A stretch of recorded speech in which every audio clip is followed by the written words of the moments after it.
नमस्कार दोस्तों, आपके अपने यूट्यूब चैनल रोजगार विद अनिल सर पे आपका बहुत बहुत स्वागत है। फ्रेंड्स, आज के इस वीडियो में हम लोग जनरल साइंस जो कि ये जो वीडियो है लेक्चर नंबर 4 है, तो वो हम लोग करने वाले हैं। इस वीडियो में मैं तरंग यानी कि तरंग और उनसे जो भी ध्वनि है और जो भी इम्पोर्टेंट उससे बनने वाले जो क्वेश्चंस हैं उनको मैं यहाँ शामिल किया हूँ। जैसे मान लीजिए कि यांत्रिक तरंगे, अयांत्रिक तरंगे, अनुदैर्ध्य, अनुप्रस्थ, पराश्रव्य, श्रव्य, ये सारे जो भी ध्वनि से बनने वाले इम्पोर्टेंट क्वेश्चंस है उन सारे क्वेश्चंस को मैं इस वीडियो में समेटने की कोशिश किया हूँ। जो हमारे मित्र यूपी बीएड इंट्रेंस या रेलवे एनटीपीसी या आरआरसी ग्रुप डी का प्रिपरेशन कर रहे हैं तो उनके लिए वीडियो काफ़ी महत्वपूर्ण होने वाला है। फ्रेंड्स, यदि इस वीडियो को आप अंत तक देखते हैं तो मुझे उम्मीद है कि इस टॉपिक से ज़रूर कुछ क्वेश्चन आपके फंस जाएंगे। तो फ्रेंड्स, देरी न करते हुए हम लोग इस वीडियो को स्टार्ट करते हैं। तो आइए हम लोग देखते हैं कि हमारा जो तरंग क्या है। तो हमारा जैसा कि देख पा रहे हैं फ्रेंड्स, ये तरंग यानी कि वेव। तरंग क्या होते हैं फ्रेंड्स? जब हम किसी मान लीजिए तालाब में कोई एक पत्थर फेंकते हैं तो उसमें जो विक्षोभ उत्पन्न होता है तो उस चीज़ को हम लोग तरंग कहते हैं। तो तरंग अनेकों तरह से परिभाषित किया जाता है फ्रेंड्स। मैं एक सिंपल डिफिनीशन के रूप में मैं आपको अवगत कराया हूँ। तो फ्रेंड्स देखिए, जो तरंग होते हैं ये दो प्रकार के होते हैं। तरंग कितने प्रकार के होते हैं फ्रेंड्स? एक यांत्रिक तरंगे और एक क्या होती है? अयांत्रिक तरंगे। तो यांत्रिक तरंगों के बारे में हम लोग देखते हैं फ्रेंड्स कि ये यांत्रिक तरंगे होती क्या हैं। अक्सर मैं एग्जामों में देखा हूँ, प्रीवियस ईयर क्वेश्चंस में देखा हूँ कि पूछ लेता है कि ध्वनि कौन सा तरंग है, यांत्रिक तरंग है या अयांत्रिक तरंग है। तो फ्रेंड्स वहाँ पे हम लोग मिस्टेक्स कर जाते हैं। तो इस वीडियो को अंत तक देखें, आपको सारी चीज़ें इनसे रिलेटेड समाप्त हो जाएंगी। तो फ्रेंड्स, ये सारे क्या हैं? माध्यम हैं।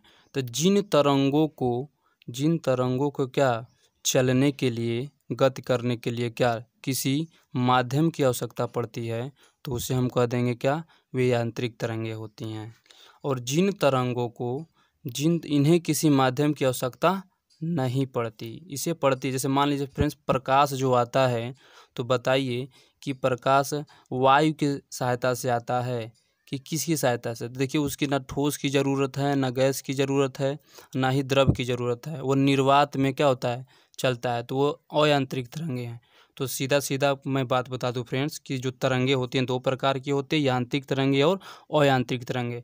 और यांत्रिक तरंगों के लिए क्या है कि माध्यम की आवश्यकता होती है और अयांत्रिक तरंगों के लिए माध्यम की आवश्यकता नहीं पड़ती है।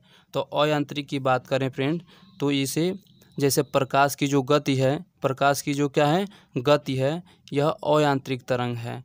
या अयांत्रिक तरंगों को हम लोग फ्रेंड्स विद्युत चुंबकीय तरंग भी कहते हैं। आप सुने होंगे कि प्रकाश की जो प्रकृति है तो क्या है? वह तरंग प्रकृति है। तो प्रकाश विद्युत चुंबकीय तरंगों के रूप में क्या होता है? चलता है। ये भी याद रखेंगे। और विद्युत चुंबकीय तरंगे जो होती हैं फोटान की बनी होती है। किसकी बनी होती है फ्रेंड्स? फोटान की बनी होती हैं। तो फ्रेंड्स इस चीज़ को आप याद रखेंगे। अब नेक्स्ट फ्रेंड आगे बढ़ते हैं कि जो यांत्रिक तरंगे हैं, जो हमारी क्या हैं यांत्रिक जो तरंगे हैं वो दो प्रकार की होती हैं। एक अनुदैर्ध्य तरंगे और एक क्या होती हैं? अनुप्रस्थ तरंगे। अनुदैर्ध्य तरंगे क्या होती हैं? देखिए, तो जब तरंग गति की दिशा माध्यम के कणों के कंपन की दिशा की अनुदिश यानी कि समांतर होती है तब उस तरंग को हम अनुदैर्ध्य तरंग कहते हैं। जैसे कि फ्रेंड देखिए, अगर हम लोहे की बात कर लें, कोई धातु की बात कर लें तो धातु में क्या होता है? सीधा होता है। ऐसे थोड़ी है कि ऐसे ऐसे ऐसे ऐसे साउंड आता है, ऐसे थोड़ी है। ये क्या होता है? जो ठोस में एकदम सीधा क्या होता है? हमारा जो जो तरंग की जो कंपन करने की दिशा होती है तरंग की सीधी होती है। तो जब सीधी का मतलब जब समांतर हो, जब क्या हो, समांतर हो, तो उन तरंगों को हम क्या कहेंगे, अनुदैर्ध्य तरंग। और जिनको जिनको लंबवत ऐसे ऐसे जाए, जैसे मान लीजिए कि ये एक रस्सी है, ये दीवार है, इसमें हमने क्या कर दिया, एक रस्सी को बांध दिया और इसको यहाँ से इसको पकड़ के ऐसे ऐसे क्या, ऐसे जब हम खींचेंगे तो होगा क्या, तो ये ऊपर नीचे जाएगा, तो ये लंबवत कहलाएगा। क्या कहलाएगा फ्रेंड्स, लंबवत। चाहे मान लीजिए तालाब है और तालाब में जब हम पत्थर फेंकते हैं तो पानी देखती है ऐसे ऐसे ऐसे ऐसे जाता है, तो वो क्या है, लंबवत है। और अनुदैर्ध्य इसकी तरंग कण की दिशा कहती है समांतर, और इसकी क्या होती है, लंबवत। हमेशा आप याद रखेंगे फ्रेंड्स। तो फ्रेंड्स आपको बस इतना याद रखना है कि अनुदैर्ध्य तरंगे की दिशा, जो कण की तरंगत की जो कण की दिशा होती है वो समांतर होती है, और अनुप्रस्थ की क्या होती है, लंबवत होती है। क्या होती है, लंबवत। तो फ्रेंड्स यदि आपसे कोई पूछ ले कि ध्वनि क्या है, ध्वनि कौन सी तरंग है, तो आप सबसे पहले कहेंगे कि यांत्रिक तरंग है। और यांत्रिक तरंग में कौन है, कि ये क्या है, अनुदैर्ध्य तरंग है, क्योंकि ये समांतर चलती है। और अनुप्रस्थ में जैसे रस्सी हुआ, रस्सी का खेल हुआ, ये तालाब में पत्थर फेंकने में जो बिछोह हुआ, ये सब अनुप्रस्थ है, क्योंकि इनकी कण की दिशा क्या होती है, लंबवत होती है, और इसकी समांतर। अब फ्रेंड कुछ हम लोग ध्वनि से इम्पोर्टेंट चीज़ देख लेते हैं नोट में, कि पहला जो है, ध्वनि तरंग अनुदैर्ध्य यांत्रिक तरंगे होती हैं। ध्वनि कौन सी तरंगे होती हैं, अनुदैर्ध्य यांत्रिक तरंगे होती हैं। तो इसको आप हमेशा याद रखेंगे, अनुदैर्ध्य और यांत्रिक तरंगे होती हैं। तो फ्रेंड्स ध्वनि का जो वेग होता है, यानी कि चाल, ठोस में सबसे ज़्यादा, उसके बाद द्रव में, उसके बाद गैस में, तो सबसे ज़्यादा ठोस में होता है। यानी कि कह सकते हैं कि सभी धातुओं जो ठोस होती हैं उनमें ध्वनि की चाल बहुत तेज़ क्या होता है, कि चलता है। यानी कि इसीलिए देखते हैं कि लोहे के जो टकराने की आवाज़ होती है बहुत दूर तक सुनाई पड़ती है। अब यहाँ पे देखिए ध्वनि का वेग के बारे में बात करें तो देखिए वायु में, किसमें, वायु में, तो वायु में जो हमारा हो जाएगा 332 मीटर प्रति सेकेंड, 332 मीटर प्रति सेकेंड वायु में किसका, ध्वनि का वेग होता है। और जल की बात करें तो जल में फ्रेंड्स हमारा होता है 1483 मीटर प्रति सेकेंड, 1483 मीटर प्रति सेकेंड होता है। और लोहे में देखिए फ्रेंड्स, लोहे में 5130 मीटर प्रति सेकेंड होती है किसकी, ध्वनि की चाल। तो यहाँ पे अगर जो कंपेयर करें तो यहाँ देखिए लोहा ठोस होता है, तो ठोस में देखिए सबसे ज़्यादा है। और यहाँ देखिए उसके बाद द्रव यानी कि जल में देखिए 1483। तो इसी तरह से क्रम से आप याद रख सकते हैं। अक्सर एग्जाम में पूछा है कि ध्वनि की जो चाल होती है यानी कि वेग जो होती है सबसे ज़्यादा किस में होती है, तो आप ठोस मारिएगा, ठोस की जगह पे कोई धातु दे रखा है तो धातु पे मारिएगा, ठीक है। तो और भी इम्पोर्टेंट यहाँ मैं बात लिख चुका हूँ, ये 3। यहाँ चौथा जो इम्पोर्टेंट बात है, ध्वनि की चाल। ध्वनि देखिए, मान लीजिए कि जब ध्वनि एक माध्यम से जब दूसरे माध्यम में जाती है, एक माध्यम का मतलब मान लीजिए वायु से जल में जा रही है, चाहे जल से वायु में आ रही है, किसकी, ध्वनि की चाल, तो होगा क्या, उसमें उसकी चाल और तरंग दैर्ध्य यानी कि वेवलेंथ, यानी कितना तेज़ी से वो जा रहा है, ये वेवलेंथ कहलाता है। तो ये दो चीज़ क्या होती है, बदल जाती है। लेकिन आवृत्ति जो होता है ना, बहुत ही इंपॉर्टेंट, जो आवृत्ति होता है वो नहीं बदलता है। तो इस बात को हमेशा आप याद रखेंगे। अब देखिए ध्वनि की जो तीव्रता होती है यानी कि जो प्रबलता होती है उसको हम डेसिबल में नापते हैं। क्या होते हैं, डेसिबल। तो डेसिबल जो होता है वो क्या होता है कि जो छोटा मात्रक है उससे बड़ा मात्रक बेल होता है। तो हम कहेंगे कि ये जो डेसिबल होता है वह बेल के क्या होता है, 1/10वां के बराबर होता है। तो आपको यहाँ ये याद रखना है कि ध्वनि की प्रबलता का जो मात्रक होता है क्या होता है, डेसिबल होता है। जैसे कि जनरली लोग नहीं पूछते हैं कि एक हमारे कानों की मतलब कि सह सीमा कितनी होती है, कितनी तक की, वह कितने डेसिबल तक की ध्वनि हम लोग अपने कानों से सहन कर सकते हैं। मानक ध्वनि बताइए, तो लगभग 60 डेसिबल होता है फ्रेंड्स। पिछली वीडियो में मैं बता चुका हूँ। अब फ्रेंड्स देखिए जो ध्वनि होती है, ध्वनि कौन सी तरंगे होती हैं, यांत्रिक तरंगे होती हैं। अभी इसके पहले मैं बताया हूँ। और यांत्रिक जो तरंगे होती हैं कितनी प्रकार की होती हैं, यांत्रिक जो तरंगे होती हैं 2 प्रकार की, अनुदैर्ध्य और अनुप्रस्थ तरंगे। तो अनुदैर्ध्य में कौन आती हैं, ध्वनि तरंगे आती है। क्यों, क्योंकि ये समांतर चलती हैं। क्यों, तो अब देखिए तो ध्वनि जो तरंग है ये भी 3 प्रकार की होती हैं। यानी कि जो अनुदैर्ध्य में जो ध्वनि तरंग हैं वो कितने प्रकार के होते हैं, 3 प्रकार के। और एग्जाम में जनरली क्वेश्चन यहीं से सबसे ज़्यादा क्वेश्चन बनते हैं। तो हमारा क्या है, पहला जो है अपश्रव्य तरंगे। कौन सा है, अपस्रव्य को इंफ्रासोनिक बोलते हैं। क्या बोलते हैं? Infrasonic waves. और दूसरा होता है श्रव्य तरंग यानी कि ऑडिएबल वेव्स। और तीसरा हमारा होता है पराश्रव्य तरंग यानी कि अल्ट्रासोनिक। तो फ्रेंड देखिए, अपश्रव्य तरंगे की मैं बात करूं तो देखिए इसकी जो आवृत्ति होती है 20 हर्ट्ज से कम होती है। यानी कह सकते हैं अपश्रव्य वे तरंगे होती हैं जिनकी आवृत्ति 20 हर्ट्ज। हर्ट्ज क्या है? तो आवृत्ति का मात्रक है। तो उससे 20 हर्ट्ज से जो जिनकी आवृत्ति कम होगी उन्हें हम कहेंगे अवश्रव्य तरंगे कहेंगे। क्या कहेंगे? अवश्रव्य तरंगे। देखिए फ्रेंड्स, इसे हमारा कान नहीं सुन सकता। यह बहुत बड़े स्रोतों से प्राप्त होती है, इसे हमारा कान नहीं सुन सकता। अब देखिए श्रव्य तरंगे की जब बात करें तो ये ऑडियोबल वेव्स होती है, यानी कि इन्हें सुना जा सकता है, लेकिन आवृत्ति इसकी कहाँ से कहाँ तक होती है?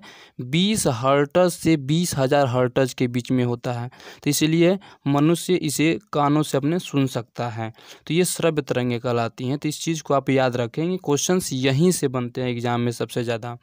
तो देखते हैं पराश्रव्य तरंगे क्या होती हैं। तो पराश्रव्य अल्ट्रासोनिक वेव्स होती हैं, 20,000 हर्ट्ज से ये अधिक होती हैं। यानी कि जिन तरंगों की आवृत्ति 20,000 हर्ट्ज से अधिक होती है तो उन्हें हम पराश्रव्य यानी कि अल्ट्रासोनिक वेव्स बोलते हैं। तो इन्हें मनुष्य नहीं सुन सकता, इसे मनुष्य नहीं सुन सकता, लेकिन कुछ जैसे कि बल्कि कुछ जानवर ऐसे जैसे कुत्ते हो गए, बिल्ली आदि से सुन सकते हैं। तो इस चीज़ को आप याद रखेंगे, अवश्रव्य तरंगे, श्रव्य तरंगे और पराश्रव्य तरंगे। तो यहाँ पे मैं बता दूं कि पराश्रव्य तरंगों का यूज हम लोग बहुत से चीज़ों में करते हैं। तो नोट में मैं बता रहा हूँ कि पराश्रव्य तरंगों का उपयोग जो होता है संकेत भेजने में, संकेत कोई भेजना है, दूरसंचार भेजना है, तो उसके यूज में हम लोग क्या कहते हैं कि पराश्रव्य तरंगों का क्या करते हैं? प्रयोग करते हैं। समुद्र की गहराई का पता लगाने में भी हमको क्या करते हैं? इसका प्रयोग करते हैं। गठिया रोग के उपचार में एवं मस्तिष्क में जो ट्यूमर होता है उसका पता लगाने में भी इसका प्रयोग किया जाता है। दूध के अंदर हानिकारक जीवाणुओं को नष्ट करने में पराश्रव्य तरंगों का भी यूज होता है। और कीमती कपड़ों, वायुयान तथा घड़ियों की पुर्जों को साफ करने में किसका? पराश्रव्य तरंगों का यूज किया जाता है। अब मैं एक बात और बता दूं फ्रेंड्स, तो ये हमारा क्या था? ध्वनि तरंग था जो 3 प्रकार का था, अवश्रव्य, श्रव्य और पराश्रव्य तरंगे थे।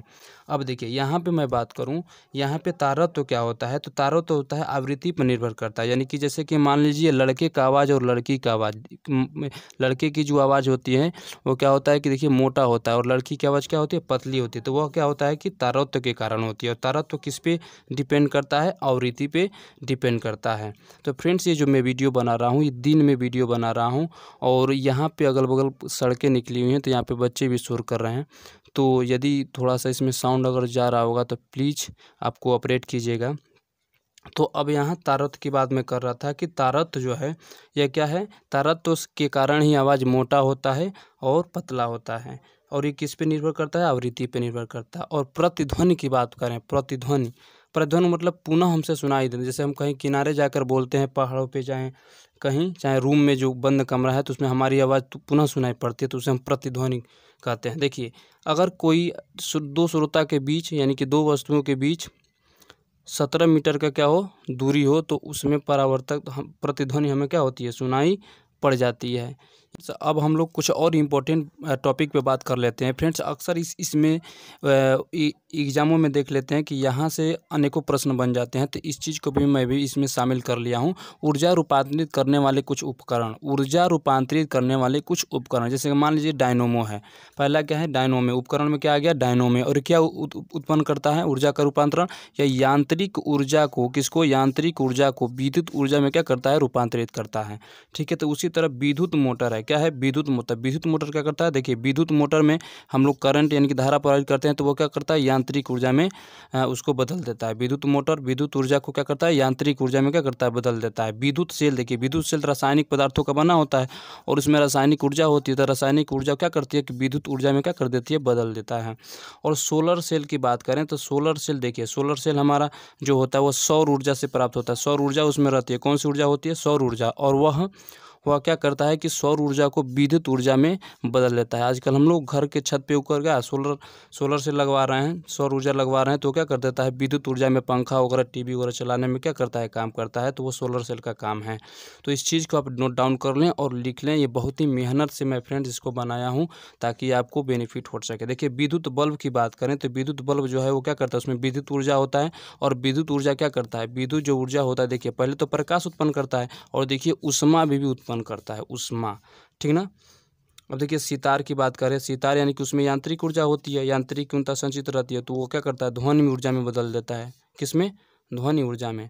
अब देखिए मोमबत्ती, देखिए ये क्या हो, इसमें रासायनिक ऊर्जा होती है, रासायनिक पदार्थों का बना होता है, तो वो क्या करता है, वो पहले तो प्रकाश देता है, फिर ऊष्मा भी, यानी कि 2 चीज़ में क्या करता है, वो रूपांतरित कर देता है।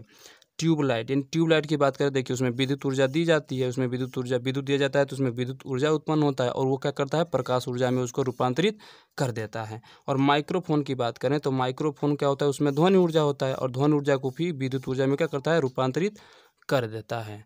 और एक और क्वेश्चन इसमें रह जा रहा है फ्रेंड्स, तो उसको भी हम लोग देख लेते हैं। हमारा लाउड स्पीकर क्या करता है, विद्युत ऊर्जा उसमें दी जाती है, तो विद्युत ऊर्जा को क्या करता है, ध्वनि ऊर्जा में रूपांतरित करता है।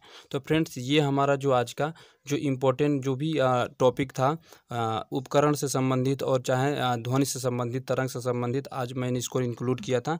अक्सर हमारे दोस्त तो चाहे बच्चे जो भी परेशान हो जाते हैं, कन्फ्यूज हो जाते हैं कि पराश्रव्य तरंगे, श्रव्य तरंगे, अपश्रव्य तरंगे क्या होती हैं, यांत्रिक तरंगे क्या होती हैं, अनुदैर्ध्य तरंगे क्या होती हैं, तो इस चीज़ को मैं दूर करने की कोशिश किया हूँ। यदि ये वीडियो फ्रेंड्स आपको अच्छा थोड़ा सा भी लगा है तो प्लीज़ इस चैनल को आप सब्सक्राइब कर सकते हैं और इस परिवार से जुड़ सकते हैं। फ्रेंड्स लोग क्या करते हैं कि सब्सक्राइब और लाइक के चक्कर में जो भी क्वेश्चन मिलता है उसको उस पर वीडियो बना देते हैं, लेकिन ऐसा नहीं है फ्रेंड्स। मैं बहुत ही मेहनत से इसको कैटेगराइज करके छांट करके ये वीडियो आपको प्रोवाइड करा रहा हूँ। तो यदि ये वीडियो अच्छा लगता है तो इस चैनल को सब्सक्राइब कर सकते हैं, अपना फीडबैक दे सकते हैं जो भी है। तो फ्रेंड्स आज के वीडियो में बस इतना ही, मिलते हैं फिर नेक्स्ट वीडियो में। तब तक के लिए जय हिंद, जय भारत। और हाँ फ्रेंड्स, जो हमारे यूपी बीएड के जो हमारे दोस्त हैं जिनका एग्ज़ाम कल है, उनके लिए बहुत बहुत शुभकामनाएं। वे अपना एग्ज़ाम बहुत अच्छे से दें और शांत मन से दें और कमेंट में हमको बताएं कि उन्होंने कितने क्वेश्चन को अटेम्प्ट किया।